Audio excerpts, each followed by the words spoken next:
Hey, good morning, everyone. Good afternoon. Welcome to Banner and Backbone's Anti-Fascist Book Club. I'm Nick Perro. I am joined by my good friends and colleagues, Tara Devlin of Tara Buster. Hey, Tara, how are you? Hey guys. And Stephanie Wilson from Freedom Over Fascism. Hey, y'all. And Chris Goldsmith from On Offense, as well as Task Force Butler and Veterans Fighting Fascism, which is really important because they are the ones who help design. Chris design the Anti-Fascist Book Club. So welcome, Chris. It's great to have you again, my friend. Thanks. Good to see you guys. And like I said, I'm Nick Perro, co-founder here at Banner and Backbone, and we are back for our third episode on Ruth Ben Ghiat's book Strongmen, Mussolini to the Present. I'll show it here so everybody can see. We highly recommend everybody get a copy.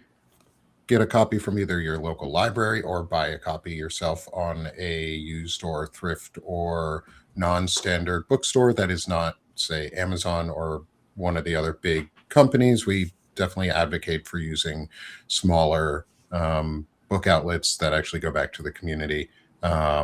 Before we get into this today, Chris, do you mind giving an overview again for everyone? It's been a couple weeks, I know, but when these release and we do our longer casts, it won't be like that. But for everybody, Chris, do you mind giving an overview of what the Anti-Fascist Book Club is and why we do this type of thing? Yeah, so the Anti-Fascist Book Club kind of started as an accident. After last November's elections, or 2 Novembers ago now, folks were coming to me to ask, because I study extremism and fascism, what could they do to prepare themselves for the coming Trump administration? So I came up with a list of 5 essentials at first. And the idea was to help people understand the history of fascism and the history of anti-fascism so that you can engage in fighting back, in learning from the past, organizing for the present threat. And what the Anti-Fascist Book Club is there's a guide on veteransfightingfascism.org. It's an excuse to actually organize with people in your community, whether that's online or in person. And I want to emphasize in person, super important, because fascism grows in your backyard, not just in Washington, D.C.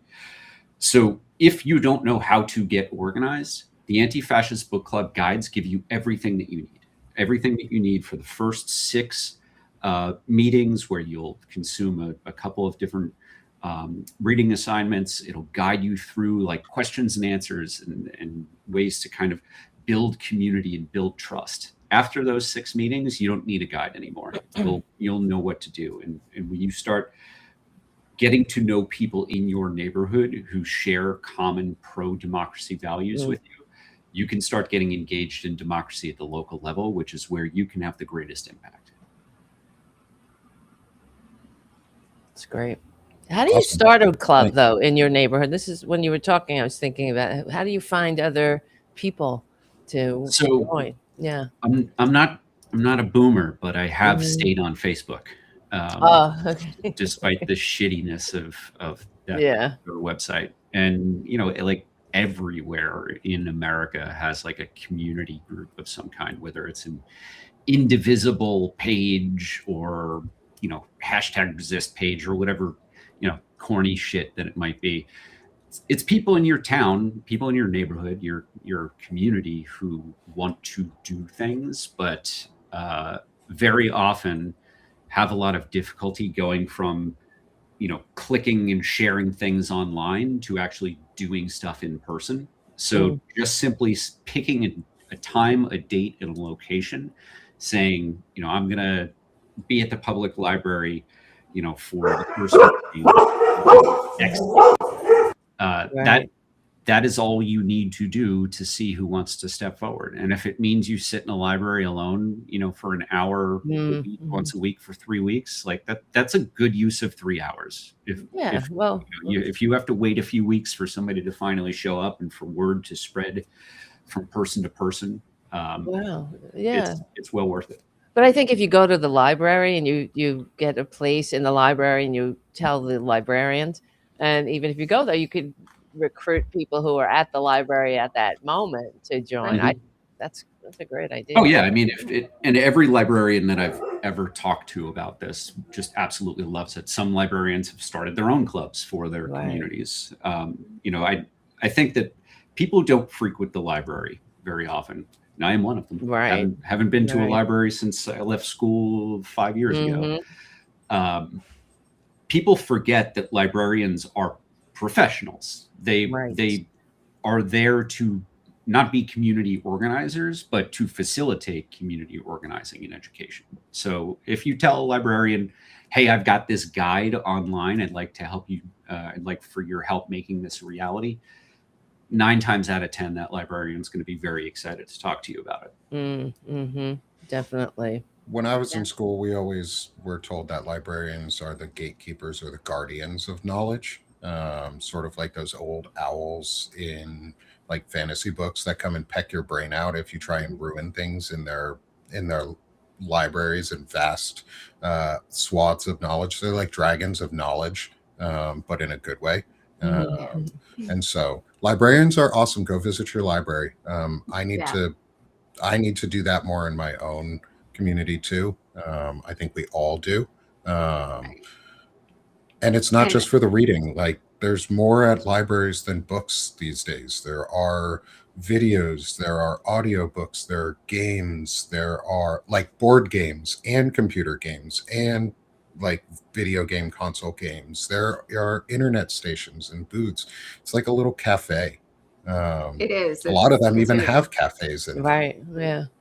We, my other business where the leadership development training, we are about to start a training for a group of librarians that work in small liberal arts colleges all across the country. And those people care.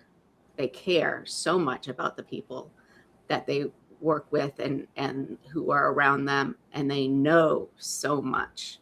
And I think they're a vastly underutilized resource. I think what I'm going to do, I'll reach out to them after the show, is I'm going to invite your weirdo friend on for a book club. They are, or they were a gender studies professor out of, they were a gender studies professor and they are now out of the US. They were forced out of the US because they're a trans individual and they're afraid for, and they have been targeted by Christian nationalists, and is now on this platform doing almost like a Reading Rainbow style bookathon where they're just reading and discussing books similar to what we're doing here. And they just did a 6-part series, they called it like the people's, I think it was the, whatever they do on the Senate floor when they monologue forever. Filibuster. And I think Weirdo would be a great addition to the conversations around here too. And that type of thing is what we've been talking about here, is like virtual book clubs are a great way for people who have been targeted in minority communities to get together, or who are afraid to be in person or can't be in person because they have been pushed out of the country or fear for location or things like that. Like we see this week that white women are not safe anymore. They haven't been, but white women are not safe in this country because Renee Nicole Good was shot this week in a murdered. I'm going to say this, and I really do want everyone's opinion because this fits in really well with what's going on. So we're reading Strongmen by Ruth Ben-Ghiat. We are currently on chapter 3, which is hold on, let me get the chapter title. New Authoritarian Ascents, and we're living through one right now. Like what we're doing is we're living through Trump's and the Trump regime and the Project 2025 regime's authoritarian ascent. It's the KKK platform, in my opinion. It's the new Confederacy platform. And that's what I see it as. So this is the Anti-Fascist Book Club, and they are fascists. The regime that we're fighting against is a white supremacist fascist regime. Both are very important in my mind.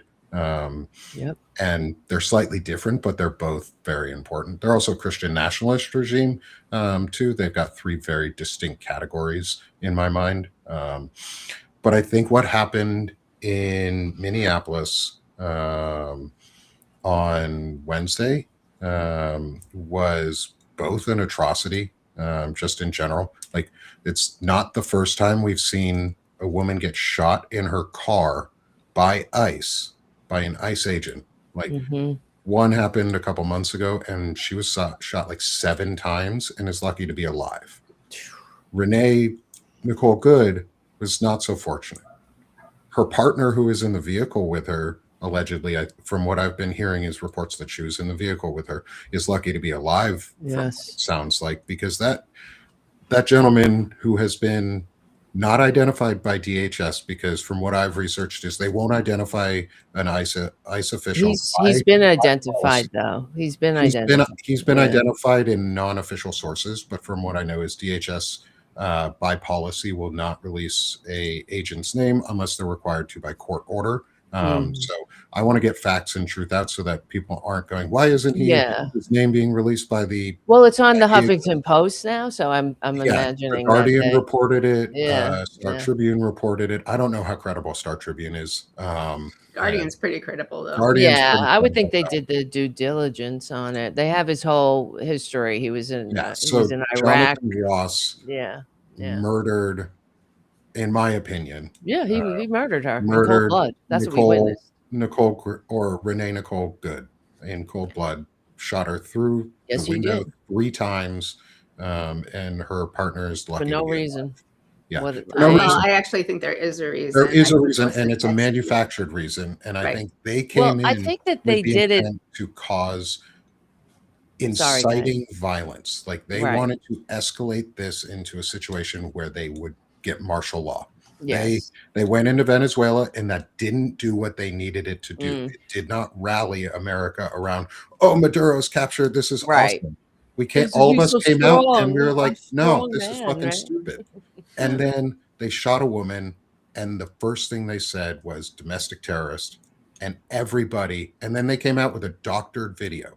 Zev Shalem and I did a really in-depth analysis of this video that looks doctored from Rumble. They pulled it off Rumble. Yeah, and it looks like there's almost like a second set of legs that move and it's a shadow effect that they make it so it seems like the ICE officer is about to get run over. Unbelievable. But if you look at all the video, that's crystal clear in high definition right next to the fucking ICE officer. He's clearly in position with his gun drawn, puts his hand on the vehicle, points it at the window, and pulls the trigger. Like, he was in a position to fire. He knew what he was doing. He was ready to shoot. The New York Times visual investigation team did a very, very good breakdown of all of the available videos, including the ones that the White House's and Fox News and the entire right-wing information ecosystem are leaning on. And when you watch them so that they're time synced, it is very clear that this ICE agent was in no danger of getting run over. Also, important to note that ICE agents are not allowed to shoot to stop vehicles, and they are told not to approach vehicles from the front, which is what this agent did. He put himself in that position, but they're not trained. These people are not trained. They don't go through. It's not like going through. This guy was a firearms instructor. Oh yeah, no, you're right. He had a long well history in the military and in law enforcement. That is true. Yeah, he's been a 10 years officer in DHS or in federal service. Like, this man knew what he was doing. It's also that reported that he was the officer who was involved in the being dragged by a vehicle. As if like so, but that's why. So he probably has PTSD. But that's so take him off the line. You know, he never went to get therapy. That doesn't serve their purpose. Right. No, I know. They need him broken for their purpose. Well, they're breaking because the then whole he will country. do an This is, escalatory we're act. all suffering. I don't know about you, but it's absolutely traumatic watching that woman get murdered in front of us, and then watching and listening to this maladministration make excuses for it and attack the half the country. Basically, everybody's a loony left. We're all radicalized, for democracy. This is a gaslighting, just nonstop gaslighting. And it's the inhumanity of what we're witnessing that is so absolutely repugnant and damaging. So I don't know. I'm like I was talking to somebody yesterday. I'm like, this country is not going to make it. I don't know what you guys think, but the Roman Republic at least lasted 500 years. We're 250. Well, it continued, but I would like to suggest that it was opposite. Not that this happened and that the regime then formulated a response, but they had a response ready within moments. And so they were waiting for some precipitating action, whether it was going to be in Minneapolis or Portland. Yeah, something was going to kick off it was somewhere. The same story they gave in Portland. They shot 2 more people yesterday. Right.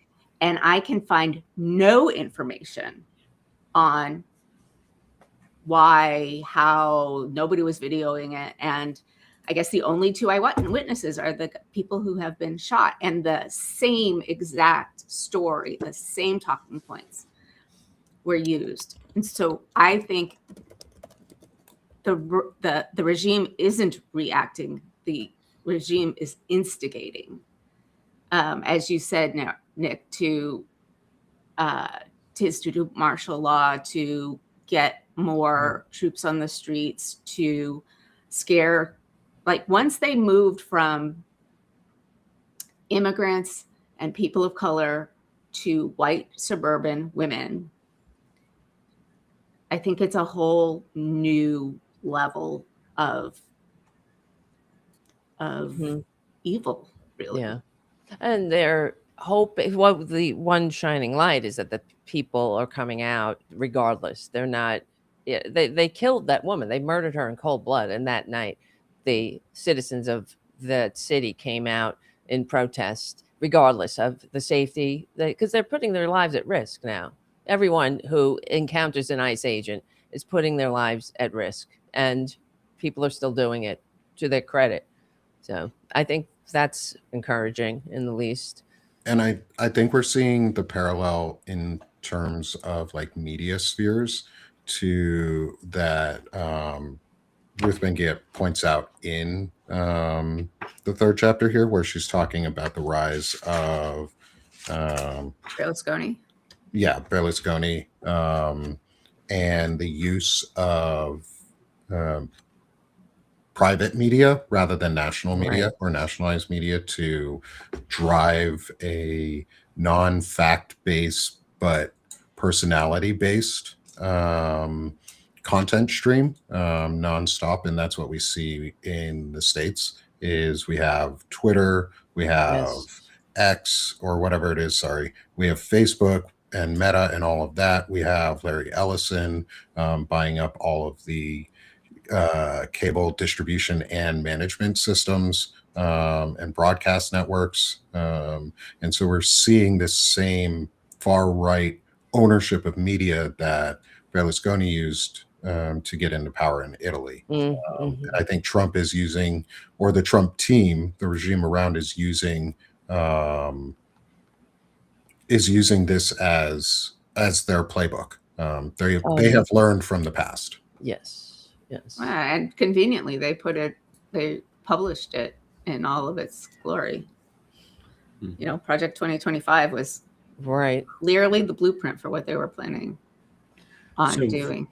On the topic of the administration and of ICE going from targeting people of color, immigrants, to white women, there's a friend of mine, another creator on TikTok and Instagram, named Abiola. Nick, I just DM'd you the link. She did a great video talking about the history of the way that racist forces view white people who are standing up for equality and justice. And our country has a long history of the KKK, of government forces murdering white people for whether it was during the age of slavery, or during the civil rights movement, or the entire Jim Crow era. People like J.D. Vance and everyone working for ICE look at white people who are willing to put their lives on the line as no different from the individuals that they truly want to target out of racist hate. We become them in their eyes. Right. I'll post this link to this article because I don't have a Facebook account for Banner and Backbone, so it won't let me access it. But I'll post a link for it here in the chat for everyone too. And I'll drop the link into the post show notes so everybody can watch this video. I know, Chris, you posted it, I think, on Substack here not too long ago, right? Mm-hmm. Yep.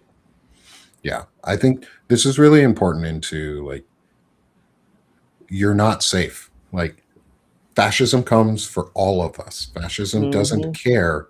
White supremacy is a system of one. Like, it's a system structured on one person and one individual, and having to listen to that whole hierarchical power structure of patriarchy going from single sky daddy all the way down to inherent powers. And that's where we're at right now, is they're using these media spheres to function around a dying leader. And whether he dies soon or dies later, he's a dying leader who is being surrounded by people who are enacting the policies that they want, because he will not say no to them. Well, he wants, I mean, he enjoys it. Yeah. He said yesterday the only thing that's stopping him is his own morality. Which he has none, of course. Yeah, he doesn't have a morality. Morality. Jesus Christ. This is a guy that sold multi-level marketing, vitamins, complete scam, pee in a cup, and I'll give you these non-FDA approved, magic beans. I mean, this is what we're dealing with, a lifelong grifter, and they hate democracy. They hate America. They are trying to overthrow the system. The founders, birthed from the liberal age of enlightenment. That's what's standing in their way. And I think, someone on the chats, how do we take their teeth, the teeth out of their manipulation? The problem is that we have silos of information. People are not going to the same sources of news now. So you're getting those who are watching Fox News are getting a completely different story about what's going on. They're not seeing the video; they're seeing the manipulated video. They're listening to this anger from J.D. Vance scolding, the radical left, and they're justifying it, of course. And these are the "don't tread on me" assholes too, right? The "don't tread on me," government, big government, right? I mean, everything is, of course, they're just full of, crap, of course. But nothing says "don't tread on me" that like a masked federal officer shooting you in a friggin' car, when your wheels are turned away. I mean, it's just, how is this even allowed to continue? But I honestly, I don't know if we're gonna talk me off the ledge here, because I don't think this country's going to last with two silos of information. And I'm tired of being dragged into Project 2025. Nobody voted for that. Not even the maggots voted for it. He ran away from that. Like, Rachel Maddow says, imagine if they campaigned on the things they actually do when they're in office. They never do that. They campaign on healthcare for all. It's going to be the easiest deal. It's they campaign on progressive values that people want, and they govern like authoritarians. So that make everything worse. And through immunity. Yeah, absolute immunity. That's not even a thing. No, we don't have that. That doesn't exist in America. So I don't know. Talk me off the ledge here, because I just like, I feel like just saying, look, So it's like being in a bad relationship. Good You're night. right. Have a nice life, maggots. You can have your authoritarian cosplay. We want democracy. So let's just split it up. Let's split it up. You could take the couch. You know, JD Vance wants that. So, you know, we'll So have Tara, the you cat. are right that there is no legal absolute immunity. There's no law that gives federal agents absolute immunity, which is the phrase that JD Vance used. However, the Supreme Court decision that granted immunity for the president for Right. any actions that he is doing, it expands beyond the president. It expands to anyone who's acting under orders of the president. That is the way that the Supreme Court wrote the decision. So in the minds of Stephen Miller, of J.D. Vance, of Donald Trump, of Secretary Noem, absolute immunity does exist. And because in their minds it exists, and because in the mind of Pam Bondi, who's running the DOJ, that this absolute immunity exists, it effectively does. There is, I think, not likely to be a federal prosecution of this. And he'll pardon him anyway if it comes down to it. So yeah. And the power of the pardon is incredibly broad.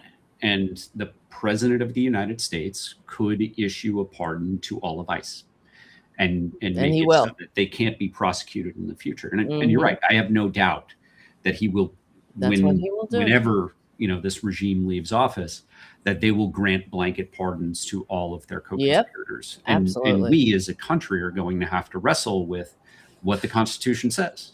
And the Constitution gives basic what the courts have interpreted as unfettered power when it comes to protecting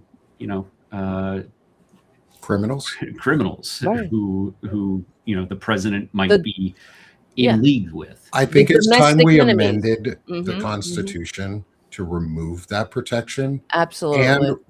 And with a retroactive clause, because I don't think we should be protecting criminals like this.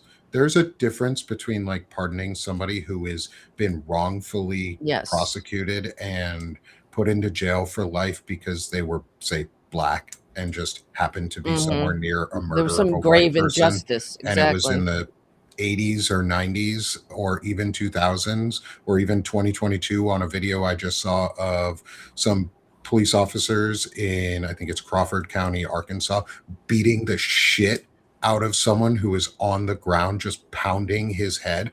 And I think shit like that, that's white supremacy. That's built in. That's what this system is. And I'm on the opposite side though, Tara, we are like,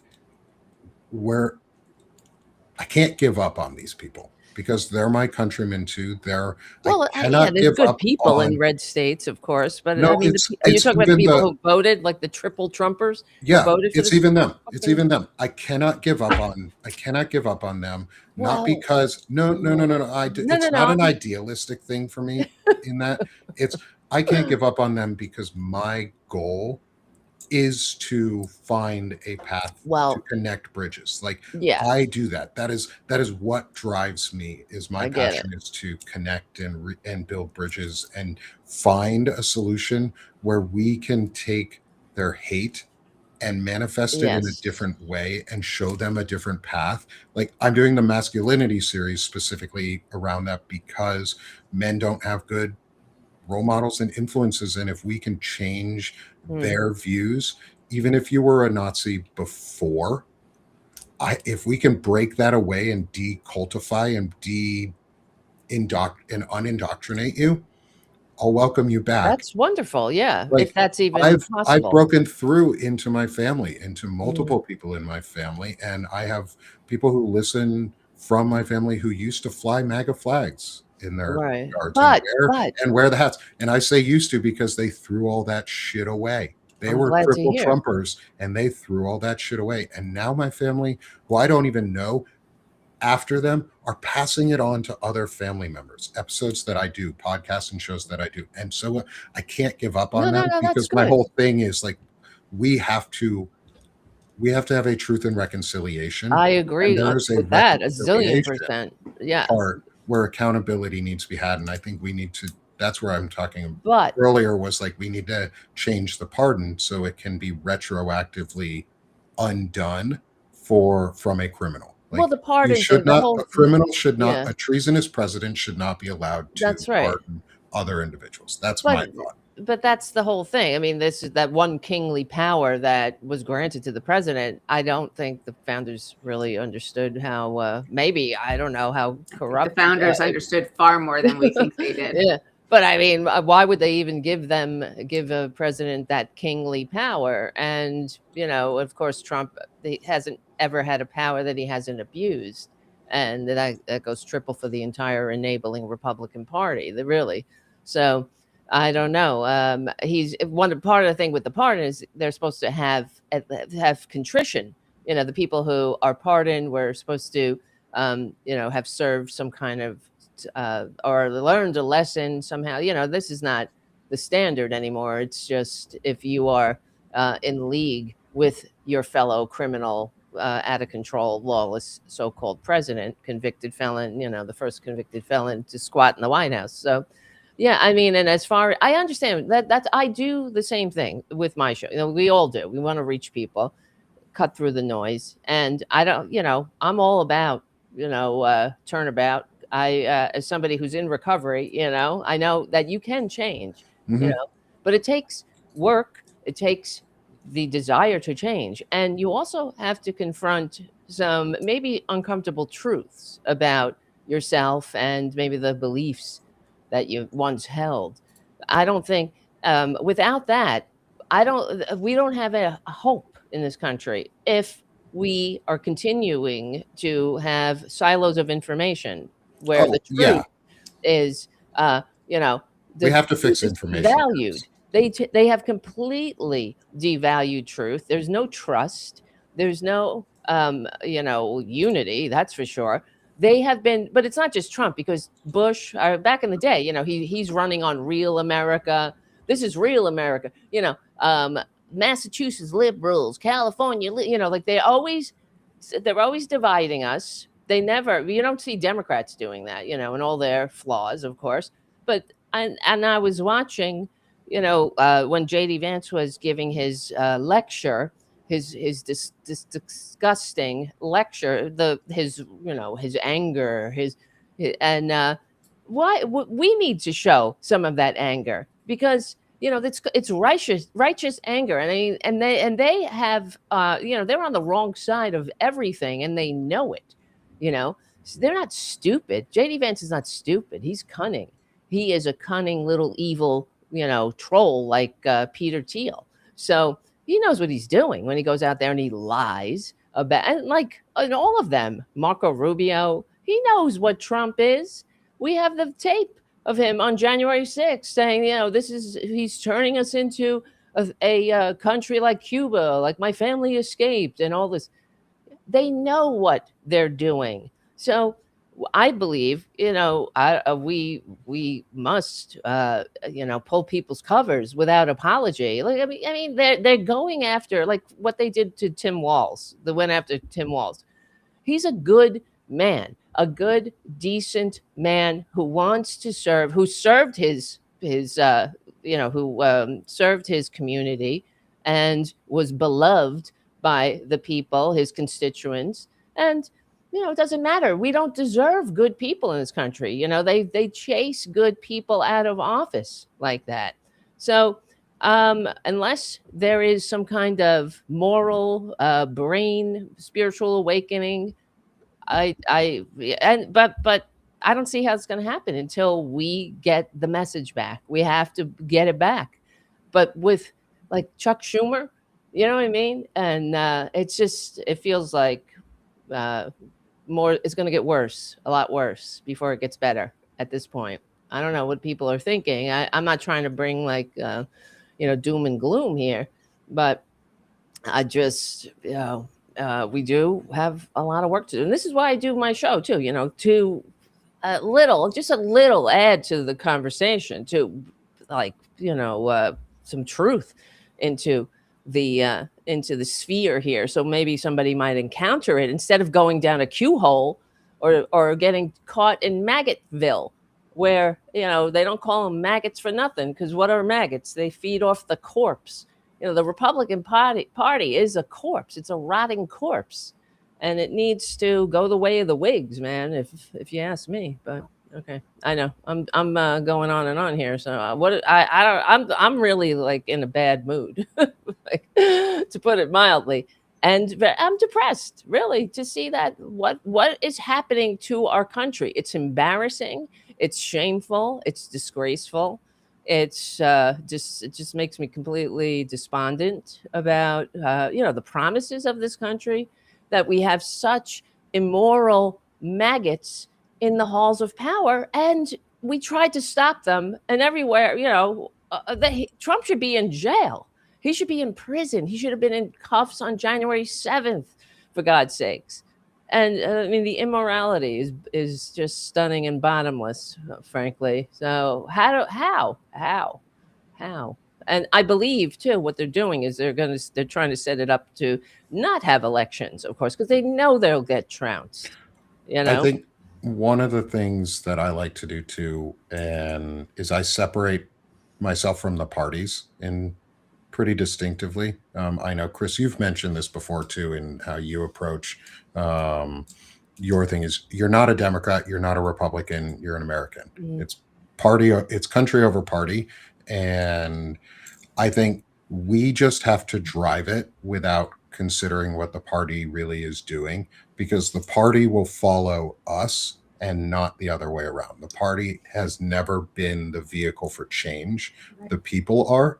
And once I don't talk about politicians very much unless it's like, oh, hey, AOC just did something really good the other day and tore down JD Vance and some of this, then the shit that's been going on, or Jesse Waters, I think it was, and refused to go on an interview with him. And that's important. Like, doing these things and standing up is important, but I don't do it from a Democratic Party mindset. I do it from, I'm going to go, say, work with Senator America to try and propose legislation on small things that are one single item issues, like unmask law enforcement, unless it's strictly necessary, those types of issues, or require DHS and all law enforcement to, by default, wear a body cam. Because if you have to wear a body cam and it cannot be manipulated, those crimes are going to go down real quick. The activity that we just saw happen where Nicole Good was murdered on the street in Minneapolis would not have happened if a body cam was there. And if we separate ourselves from the party, we then make the party be for it or against it. And if they're for it, we can say, hey, look, the Democratic Party has a platform for safety, for removing the idea that a masked person, specifically a masked white man, could approach you and kidnap you. Like, that's my first thought, is if a group of masked men is coming at me with guns in a unmarked vehicle, that you can get lights for any vehicle that are blue and red. You're just not legally supposed to use them, but they don't care if you're a criminal. If somebody's coming up to me with masks on and a gun, they're trying to kidnap me. Yeah. Yeah. And I just before we came on air published a Substack post, and I will put it on Veterans Fighting Fascism's website, or Task Force Butler's website, about how to stay safe when you're planning to observe ICE from a vehicle. And cameras are crucially important. I know that a lot of people from like the OSINT space and in security space have been telling people, like, if you're going to a protest, don't bring your cell phone. If you're not planning on breaking the law, you going to a protest with a cell phone does not matter. With when you're driving, you should absolutely have a phone with you, because you need your license, and you need your license plate visible anyway. If they want to identify you, they're going to identify you, right? So that's first thing. Second thing is making sure that you have additional cameras. I have a So I do this professionally, so not everybody's going to have this. But if you're, tracking ice in your neighborhood, get yourself a modern, high quality dash camera. Get an attachment that faces to the rear. Mhm. These things connect to your phone and they upload to the cloud instantly. Wouldn't matter if a bullet went through this thing. The seconds leading up to that incident would all be in the cloud. And the reality is that ICE is going to keep killing people. ICE is going to keep killing observers, innocent people just driving down the street.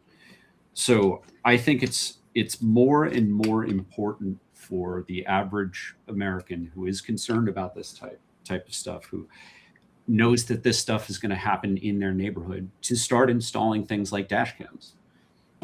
Second is, if it is your plan to go out and observe ICE, do not do it in your car alone.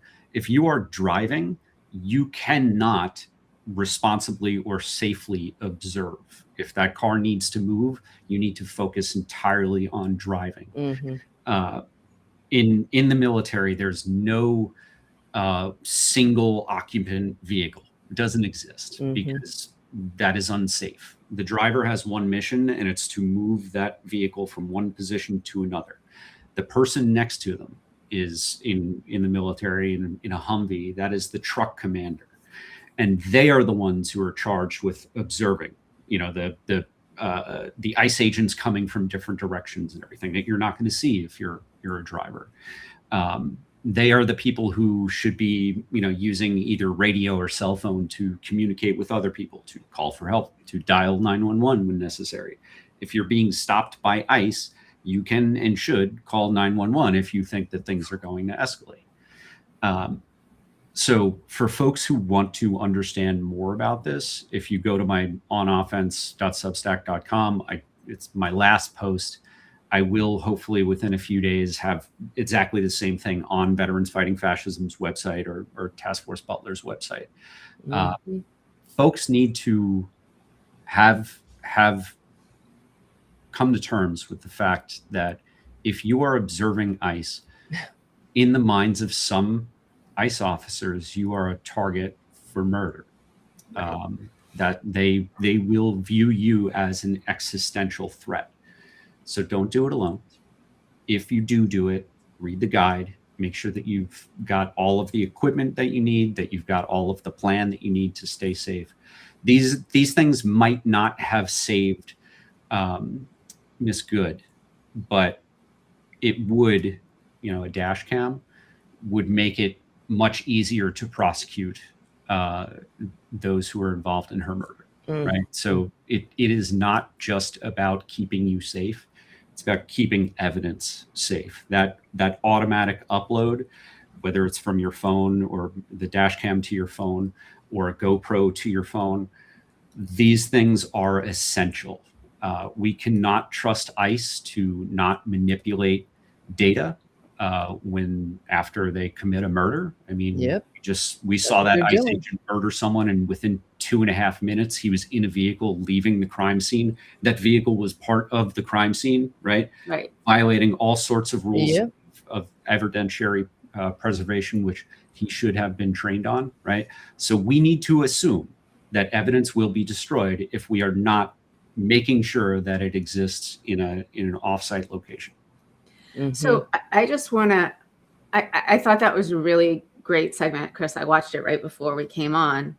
I think it's important for people to understand that no amount of compliance, and I think the Black community Mhm. and immigrant communities understand this, that no amount of compliance, no amount of keeping your hands visible or keeping your tone, Right. soft will save you if they're really after you. So it might be a false sense of security that maybe Renee Good's murder will like teach people that just because you're white, you're not safe. But I think it's important to know that and follow your advice, because if they want to harm you, they will harm you. but it's better to get it recorded. Yeah, and also, as some have said in the chat too, is if you have a phone with biometrics, use your password instead of Face ID, because they can just point your phone at your face and unlock it, or they can get you to put your finger on the fingerprint thing, but they cannot get you to reveal your password. So I've changed my phone for a long time now to just password access to get in. Once you're in your phone, you can use your biometrics if you want, but to unlock your phone itself, make sure it is always on password and nothing else. And don't make it your birthday, people.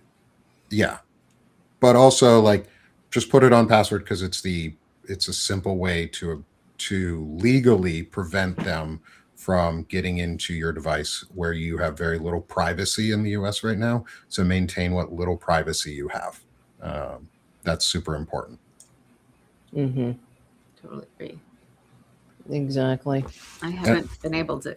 The chat has been going by so fast. Yeah, and I think one of the things too that we've seen out of this, looping it back into our book too, is how the narrative is driven, and how right after the event happened, Kristi Noem and everyone out, before any information came out, Stephen Miller, Donald Trump, JD Vance, everybody came out and said, this is a domestic terrorist, this is a leftist extremist, yada, yada, yada. All the Not same only that, talking but points. how they died. How they died. I mean, this is how they do it. We are always caught on our back foot. I talked to Anat Shenker-Osorio yesterday about how do we counter this.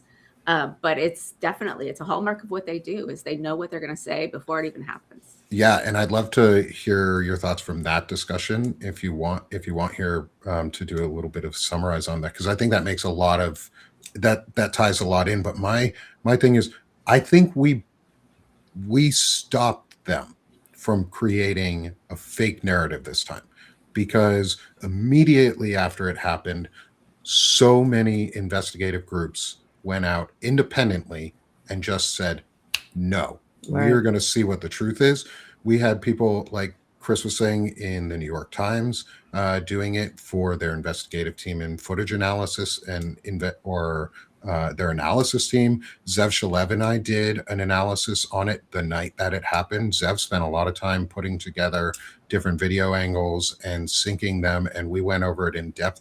And we drove home immediately that this woman was murdered, and it was not domestic terrorism, and she was not a threat, and instead the ICE agents were the threat and were the violence. And I think we have finally learned on the new media side, and independent media side, that we don't need permission to say the things that need to be said. We're just sort of saying them now. And I think that's important, because we're flooding the zone with strong and right rather than strong and wrong. Right. I mean, there's still plenty of people. One of my still on Facebook friends is a veteran who is trans, who has tons of her followers are either active duty or veterans, and they were fully believing the doctored video. And so I think we can shoot for the words we use. We can try to do exactly what we have been doing, is getting it out to the widest possible audience. And the way we do that is by telling our friends, and our friends telling their friends. It's the theory of change, where you don't reach people directly on the other side. You reach the people on your side, and they reach other people, and they reach other people. And I think doing that is a really important way to do it. Right. We also talk about the fact that our leaders are not leading, and so we need to be the leaders, and then they will follow, because and I saw Ezra Levins talking to Wajahat Ali yesterday, basically saying, leaders aren't leading. This is our job. Nobody's going to save us but us. So here are the kinds of things that we can do and economic actions are high on the list of things that actually work. Right. Right. So, Well, I think that gives a sense of organizing. That if when for example with Jimmy Kimmel, when the people pushed back, and then of course he got his show back. But that's great, and we need to keep that kind of mindset, because it really is about organizing and being unified. I think otherwise we're done. That's why they continue to divide us. And you're saying like your friends are believing the lie. but yeah, Your acquaintances or whatever, your friends' friends. And on the I just went on the conservative Reddit page, which I check now and then to see what they're saying. And they're writing that she's a radical. She put herself, instead of doing, she should be home taking care of her kids. Instead, she was out there blocking, these patriotic ICE agents from doing their job. And she was out there, protecting criminals. And because she's been radicalized. They don't think rationally. That's by design. This is their pawns in a big game. This is what they're writing, and that's because of our complete different sources of information. It's not like when Wall said, "Is this our have you no decency moment?" No, it's not, because the days of Edward R. Murrow are long gone. The days of Walter Cronkite saying to the American people, the Vietnam War is lost. That's over. There's no trust in our conversations anymore, and they've been doing this to us for years. So I don't know how we come back from that. So with because they haven't had, they're doing a blitzkrieg of like executive orders, different things like that, trying to undermine the system from within. The one thing they have not been able to do is catalyze or create a catalyst event that shocks America into one direction or the other. And in the last couple minutes here, I want to get everyone's quick thoughts on that, of like what we think might be a catalyst moment, and has it happened yet? Chris, I want to start with you on this, on your thoughts on, have we hit a catalyst moment, or do we think we're approaching one? And what do we do to prepare for it? We have this last few days, we've hit a moment where the videos of the murder became impossible for people to ignore. And there are some folks who've been subscribed to, Trump as maybe they're not wearing red hats and red shirts all the time, but people who voted for Trump and supported Trump generally are backing away because they see the gaslighting that is just crystal clear coming from the White House. I don't think that we will have a catalyzing event in terms of sparking mass protests until the weather warms up. I think I've talked about this before on this show. There is a protest season in the same way and for the same reasons that there's a fighting season in Afghanistan. People do not want to mobilize in the snow. Now, there are a ton of people in Minnesota in freezing temperatures mobilizing, but we are not going to see like the George Floyd style and size of protests until the weather warms and until schools are out. So we may start to see a rise in protests nationally in April, which is a little early for the protest season, but they really will kick off in May. That is when I expect there to be many more organized and spontaneous, very large protests. And with that will come more confrontations with ICE and other federal officials. Good point. Thanks, Chris. I think that is really important. I think one of the things that we've learned is it's not, with this regime, we've always said, let's not give them an excuse to use violence. And we've now proved that they don't need an excuse. They'll make an excuse. They'll create one. So I think that I'm not saying let's use violence. Absolutely not. I think we need to have nonviolent noncompliance, as much friction as possible in all of our interactions, but being a little bit more open and aware to the idea that there's a way that we can control events so that the worst doesn't happen. And so what we can control are some of the things like, nonviolent noncompliance, like, I don't know whether a general strike will happen. I don't think we have that kind of history of really striking that way in a large scale. But, even the boycotts of specific platforms, especially since the tech billionaires are behind a lot of this, I think can be pretty effective, and it doesn't require warm weather. So one of the ones that is relevant to us here is Spotify, where they are advertising for ICE agents. So I think picking and choosing different kinds of actions where you can get some sort of critical mass without, I think you're right, Chris, it's not going to happen in very large numbers until later. And even then, I'm not sure that that's the catalyst that will change anything. And not basically said you can't order up Revolution on Amazon. Like you have to keep at it all the time. You can't just you can get anything from Amazon except a Revolution. But I do think this is an inflection point.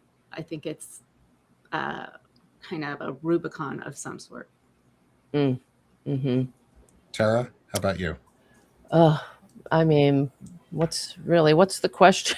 Do you think have we reached a catalyst point yet, or a full catalyst yet? Or do you think we're approaching one, and a catalyst? How do you prepare for it? Like a changing event that's either going to push us into a violent solution or a non-violent solution? Yeah, well, no matter what, we can't respond with violence. Like Stephanie said, there's no way we can defeat fascism because we're simply not. We don't have weapons. It's not going to be a shooting war. We have to respond with nonviolence, and then that's just what history shows us. When a fascist regime will.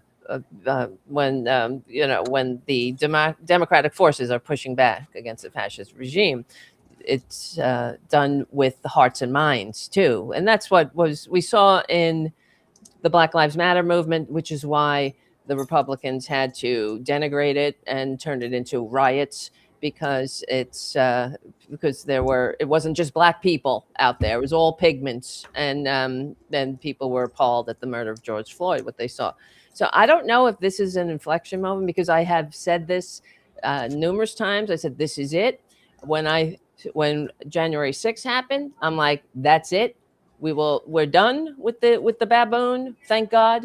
He's going to jail. And of course, yet again, then he was convicted of rape.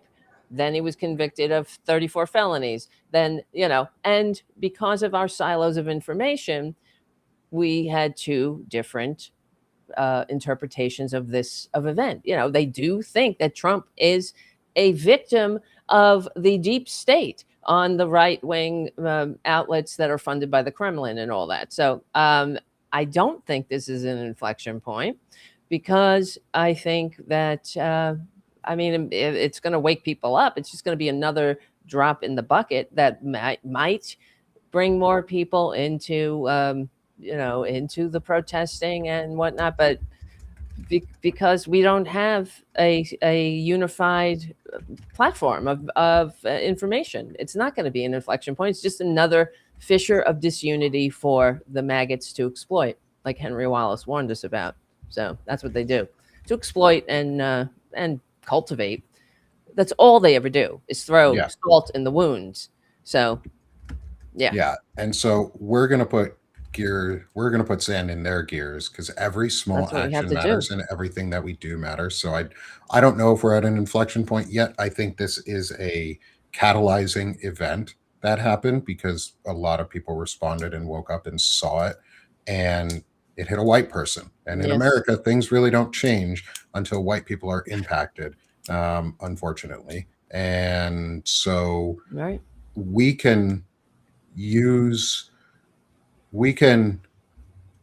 bring something from this woman's death. We can learn something, and we can use the catalyst of her death, because it's awful. It's horrific. We should all be upset that she died this way. We should all be upset that everyone else is also facing this type of harassment, years and years and years in the making, and others have been living this life forever, and we just need to change it. We can use this as a catalyst event for good. We don't have to wait for, my idea is maybe we don't wait for them to give us a catalyst event, is we make our own, because we have to go on offense non-violently, and peacefully and through patriotic means. But it has to be organized, and I think we're doing that. I think we're finally getting to that point, of the organization level, and I think we'll see. Unfortunately, is it will get a little bit worse before it gets better, or it could get a lot worse before it gets better. But we continue to do what we're doing so that it does get better. Mhm. And we have to Yeah. be for something through the entire process, and continue to function as though we want to live in a democracy, which means put out legislation, continue what we're doing, our podcasts. And to finish that, we'll sell ourselves real quick, because it's at the top of the hour and I want to make sure everybody gets off, and go to their next things. So Chris, I'll start with you.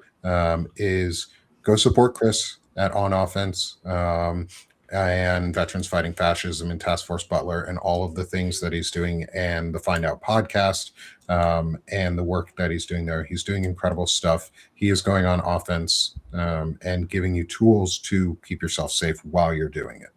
Chris, sell yourself. Thanks. Well, I think you did a pretty good job already, Nick. Yeah. So I'll keep it short. The last episode of On Offense that I published, I had recorded before Christmas, and it was with historian and journalist Jonathan M. Katz. He was the AP bureau chief in Haiti, has a lot of familiarity with the Caribbean. He also wrote the book Over My Shoulder, Gangsters of Capitalism, about Smedley Butler. Smedley Butler is the general who fascists in the 1930s tried to recruit into running a coup, getting veterans who were pissed off after World War I and not getting the bonus that they were promised during the Great Depression when it mattered. And he basically ratted them out. Now, unfortunately, in that history that has been forgotten by most Americans, or never learned by most Americans, no one was ever held accountable. So it's a long episode. We talk about how what is going on overseas in the Caribbean is directly connected to the violence that we're seeing from the administration on the streets of the United States. So if you're interested, follow On Offense on Substack. Check out the Valor Media Network on YouTube. We're going to be back on a regular schedule, and then at the holidays are over, new episode every Wednesday. And thanks for having me, guys. Yeah, thanks, Chris. As always, I appreciate it. And Steph, how about you, my friend? Doing a lot of really good interviews. I know I missed yours yesterday, and I'm going to listen to it. But I sell yourself, my friend. You do some amazing work. Oh, thank you. So I have Freedom Over Fascism, and I talk to people who can help us understand the context and how to act in ways that will bring back freedom. Where I just talked to Anat Osorio yesterday, and right before this, I got both the video and the audio up. So you can find that there. She talks a lot about only the many can defeat the money. And that this is a regime of the bullies for the billionaires. And so she's got some language, but she's also got some like realistic things that we can be thinking about as we move forward. And next week on Tuesday, I'm talking to a woman who used to be evangelical, white Christian nationalist, and deconstructed from that. And now she is organizing ex-evangelicals against or for freedom. And I'm also going to be talking to a local official in Colorado who is like a city attorney and talking about what local and state governments can do to protect our freedom. So that's freedomoverfascism.us. If you can possibly subscribe with a paid subscription, I'd really appreciate it. But if not, free is great, and all my content is free. Appreciate it, Steph. Thanks so much. I look forward to watching that interview here later today. And Tara Devlin. Tara, how about yourself, my friend? Hey guys, thank you for all your support. Thank you for always having me on the show, and everyone else, great work. You're amazing.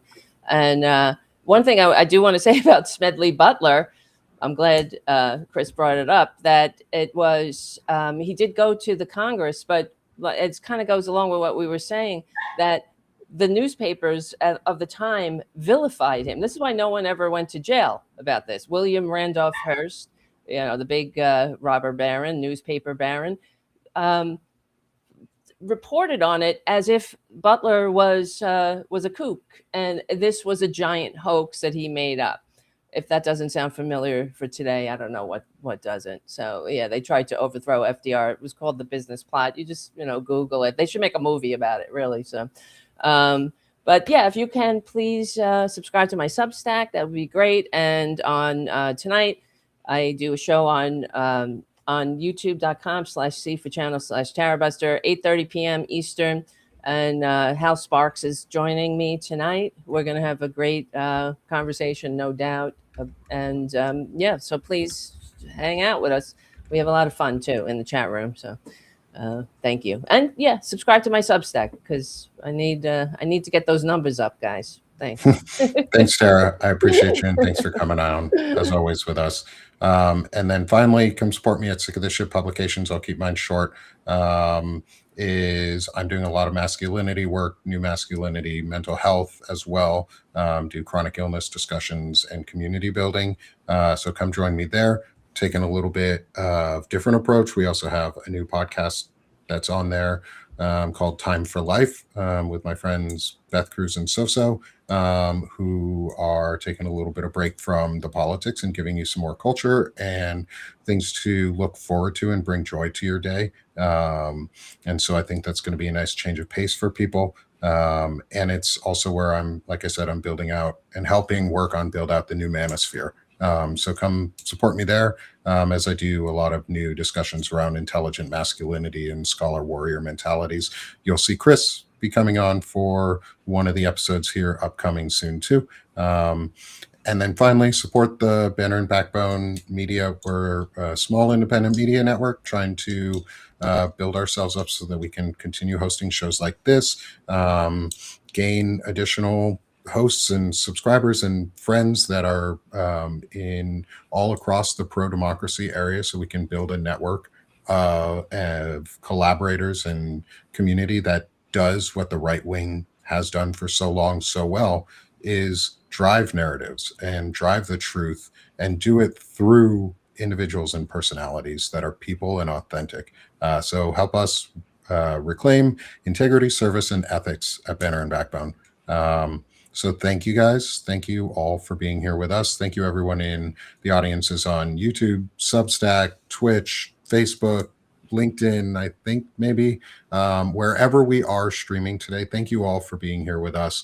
If you're on Substack, hit the subscribe button in the top left corner, and we will see you all next week for our continued discussion into Ruth Ben-Ghiat's Strongmen on Banner and Backbone's Anti-Fascist Book Club. Thanks, everyone. Have a great Friday.